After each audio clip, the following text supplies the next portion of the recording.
Vamos lá, pessoal, vamos retomar aqui os nossos estudos sobre o PJE, tá? A gente vai agora abrir o bloco 2 e a gente vai acessar de fato o sistema, mas antes disso eu queria voltar aqui à tela do sistema para poder a gente verificar duas situações antes do nosso acesso, tá joia? Então vamos lá.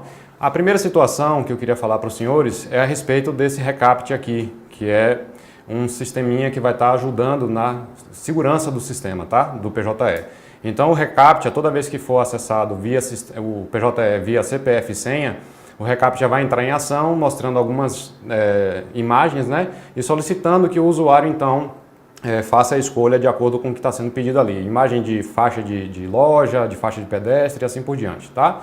E uma outra questão que eu queria falar para os senhores está aqui, ó. Nessa área aqui do Windows, tá? A gente tem essa setinha, né? Mostrar os ícones ocultos.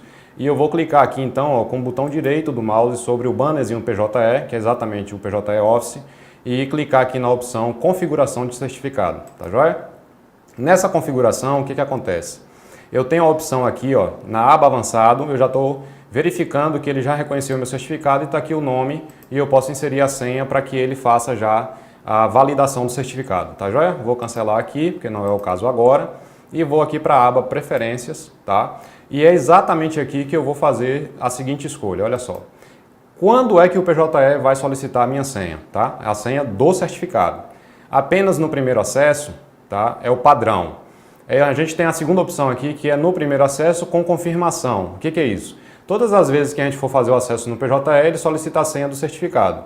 Depois disso, ao assinar algum documento, por exemplo, ele vai perguntar se você deseja confirmar aquela assinatura, mas não vai exibir a tela para que se coloque a senha, ok? E se a opção desejada for sempre solicitar a senha, então os senhores vão escolher essa última aqui, tá joia? Eu vou deixar o padrão, que é apenas no primeiro acesso, tá? Vou concluir aqui e a gente vai retornar aqui para a tela de acesso, exatamente para os senhores observarem como é que se dá o acesso via certificado digital. A primeira vez que eu estou acessando aqui o PJE aqui nessa máquina, então ele está dizendo o seguinte, ó, a aplicação PJE deseja acessar o PJE Office, tá? Qual é a forma que eu tenho aqui para responder essa pergunta? Deseja autorizar? Então, sempre, tá? Para que essa tela não apareça mais. Então, está aqui, ele já chama a tela, né, onde vai ser solicitada a senha do certificado, e então eu vou aqui fazer o acesso ao sistema. Eu aguardo aqui a assinatura. Esse erro aqui é comum, tá? Não foi possível realizar a autenticação, não é possível confirmar a identidade, mas aí a gente dá o OK, retorna aqui e aí ele vai já assinar. Percebam, melhor dizendo, ele vai acessar o sistema e ele não vai nem sequer pedir mais a senha do certificado. Aguardar aqui um pouquinho.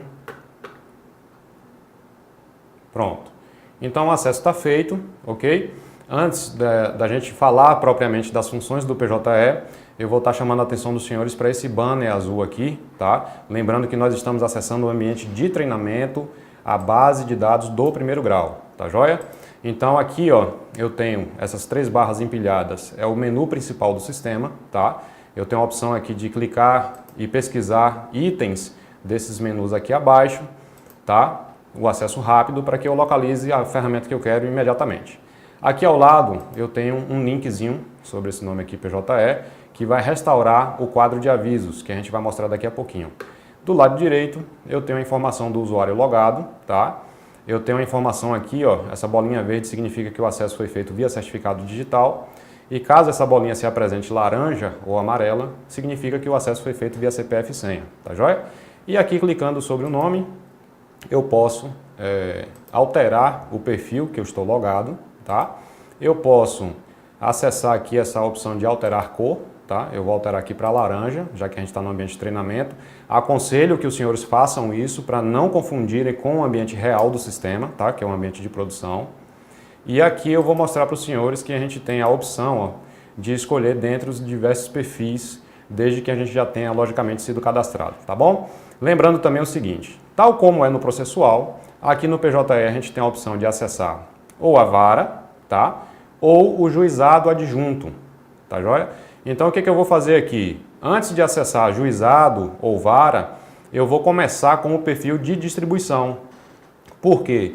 Porque é exatamente pelo perfil de distribuição que a gente vai conseguir fazer a distribuição de um novo processo no PJE. tá? Então eu vou utilizar aqui a distribuição da subseção de Uberlândia em Minas, porque é uma vara que já tem GEF, né? Foi vara piloto da implantação do PJE para GEF, e a gente vai estar então demonstrando como é que é a rotina de distribuição de processo. Bom, aqui no ambiente de treinamento, quando eu fiz o acesso aqui já no perfil, tá, da distribuição da SSJ de Uberlândia, não apareceu o quadro de avisos, a gente não está com nenhum aviso cadastrado aqui.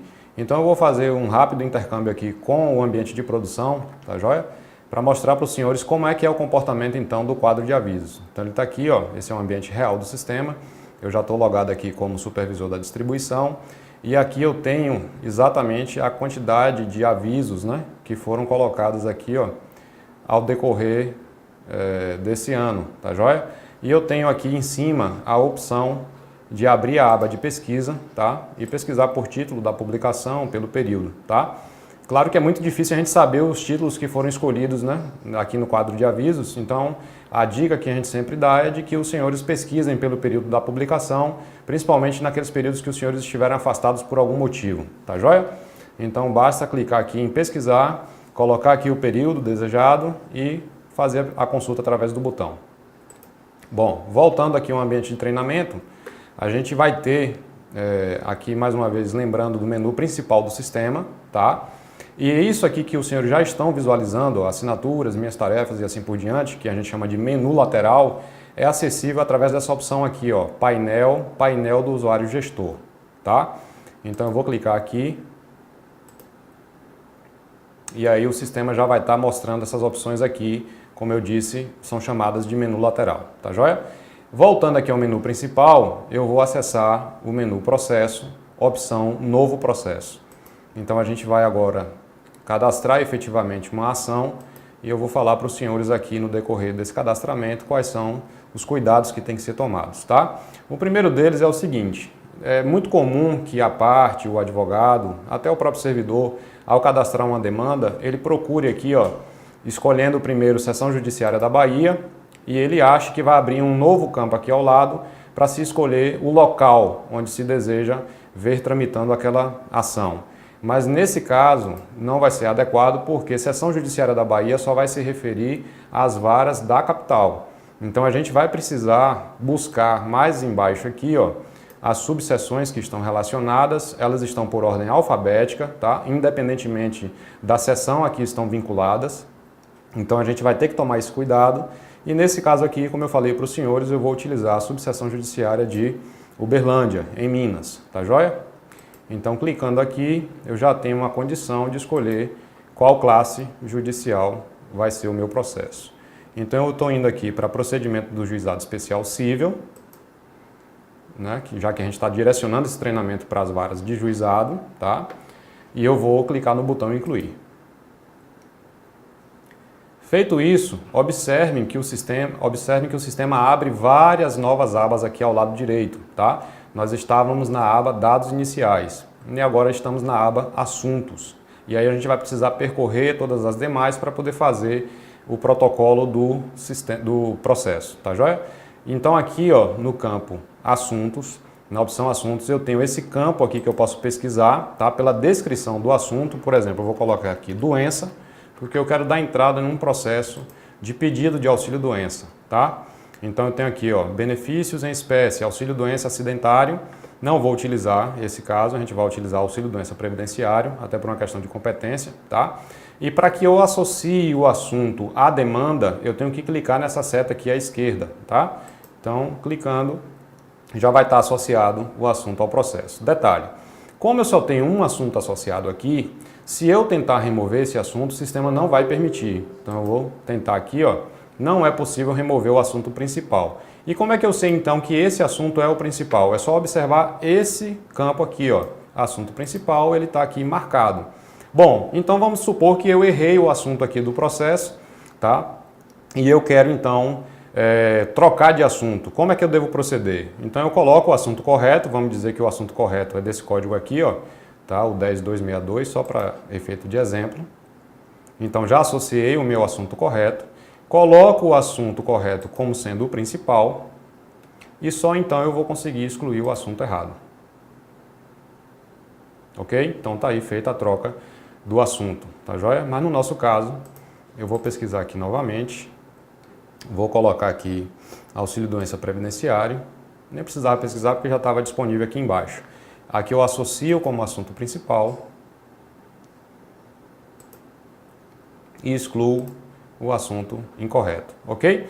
Outra questão, ele sempre vai dizer nessa coluna aqui, ó, se o assunto é ou não complementar. Se for o caso de assunto complementar, eu não vou poder associar ele como assunto principal, tá joia? Seguindo, eu vou para a aba partes. Nessa aba partes é que eu vou definir aqui, ó, os polos da ação, né? Quem vai compor os polos da ação. Então eu coloco aqui autor, tá? Pessoa física. E aqui eu vou ter que informar o CPF da pessoa, do autor no caso. No caso do acesso do advogado, não existe essa possibilidade aqui, ó, dele não informar o CPF do cliente, tá joia? Então isso aqui está sendo disponível porque a gente está com um perfil de servidor do protocolo de distribuição. Então clica aqui em pesquisar, aguardo que o sistema retorne aqui a informação, confirmo se o nome está correto e clico no botão. Bom, aí já foi aberta aqui, ó, a opção, né, para eu verificar as informações pessoais, documentos de identificação e endereços. Então a gente sempre olha aqui se está tudo ok e vai nessa aba de endereços, tá? Nessa opção endereços, para informar o endereço aqui, lembrando que onde existe o CEP por rua, eu não posso colocar aqui o chamado CEP geral da cidade, ok? E aqui embaixo eu já tenho a relação de endereços que já foi puxada exatamente lá da base de dados do CNJ, que é a mesma base de dados da Receita Federal, tá bom? Se eu tiver necessidade de incluir um novo endereço, eu vou fazer aqui a informação do CEP. A partir do momento que eu preencha o CEP aqui corretamente, o sistema vai buscar, tá, o CEP, não precisa teclar Enter nem Tab, senão vai travar o funcionamento do campo.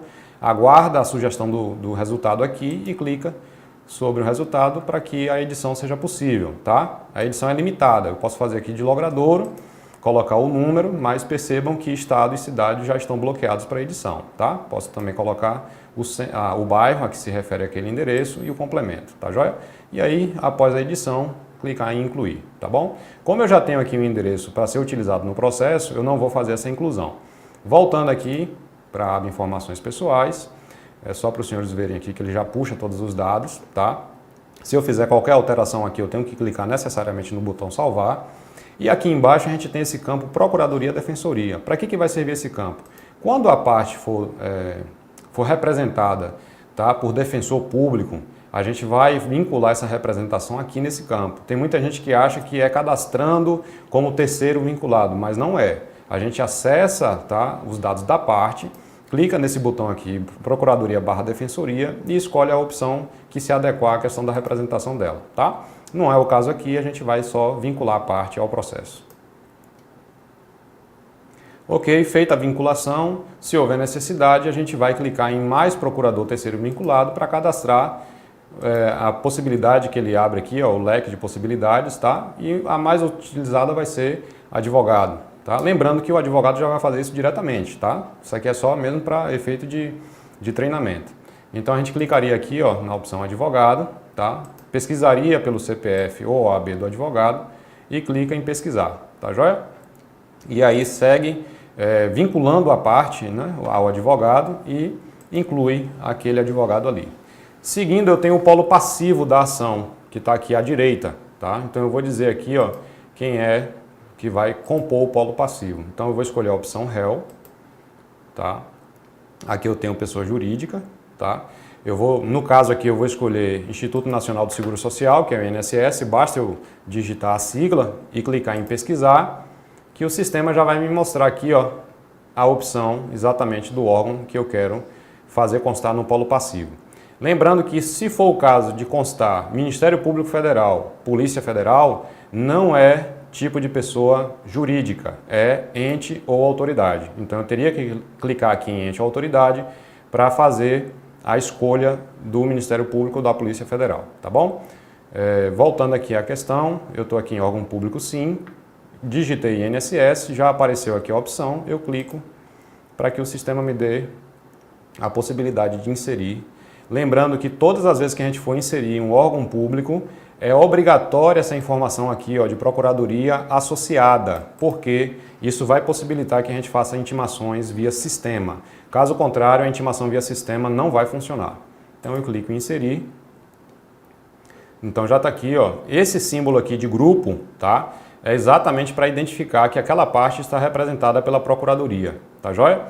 Tem uma situação também que a gente tem que falar do polo passivo, quando se tratar, por exemplo, de mandado de segurança. Eu sei que na matéria afeta ao GEF, seria mais a vara, mas aí a gente tem a figura da autoridade coatora, tá? Então a gente teria que colocar aqui nessa opção, ente ou autoridade, digitar aqui, por exemplo, delegado da Receita Federal e aguardar que o sistema sugira resultado. Então tá aqui, ó, delegado da Receita Federal. Quando eu clicar, eu vou confirmar, tá? E eu queria só fazer um adendozinho em relação a isso aqui, ó. Isso aqui tem dado muito problema e é muito importante, inclusive, para a questão da prevenção. O delegado da Receita Federal deveria estar vinculado aqui ao órgão Fazenda Nacional, tá? Esse nome atrapalha um pouco porque órgão vinculado remete ao órgão a que faz parte aquela autoridade. Mas, na verdade, os senhores devem pensar como sendo a pessoa jurídica que vai suportar um eventual ônus da sucumbência, tá?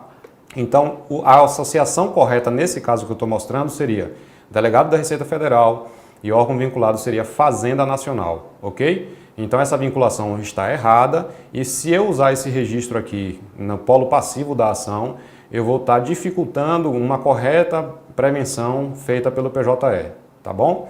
Então, os senhores têm que observar isso aqui para que as alterações sejam feitas caso necessário. Eu vou cancelar porque não é o caso da gente incluir essa parte. Aqui em outros participantes eu poderia ter Ministério Público Federal, poderia ter como fiscal da lei, inclusive, tá? Poderia ter aqui também, ó, deixa eu abrir aqui a relação, deixa eu só voltar aqui, só abrir a relação aqui de possibilidades, tá aqui, ó, intérprete, fiscal da lei, amicus curiae e assim por diante, tá? E perito também vai ser sempre nesse campo outros participantes, tá joia? Então, fechando aqui, a gente vai seguir para características do processo. E aí a gente vai ter a opção de gravar se há pedido de assistência judiciária gratuita, ok? Eu vou colocar aqui que sim. Se há pedido de liminar ou antecipação de tutela, também é o caso. Quando for o caso, os senhores podem aqui colocar o valor da causa, tá? Vou colocar aqui 15 mil, só por exemplo mesmo.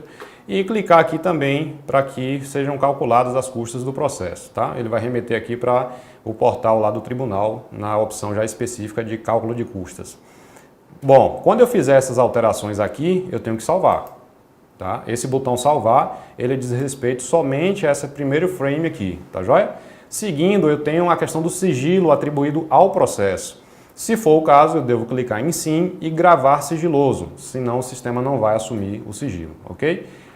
Mais embaixo eu tenho a questão da prioridade, então eu vou abrir aqui o leque de opções e a gente vai utilizar pessoa com deficiência, por exemplo, incluir, e a prioridade já associada vai aparecer aqui do lado direito da tela. Bom, pessoal, então aqui à direita, ó, já está associada a prioridade que a gente escolheu, né? Pessoa com deficiência. Se houver necessidade de excluir essa prioridade, basta clicar aqui no ícone da lixeirinha, tá? E seguindo, eu vou estar falando no próximo bloco sobre as opções de incluir petições e documentos e protocolar, tá? Essa é a matéria que a gente vai ver para finalizar o protocolamento e distribuição do processo no PJE. Então, até lá!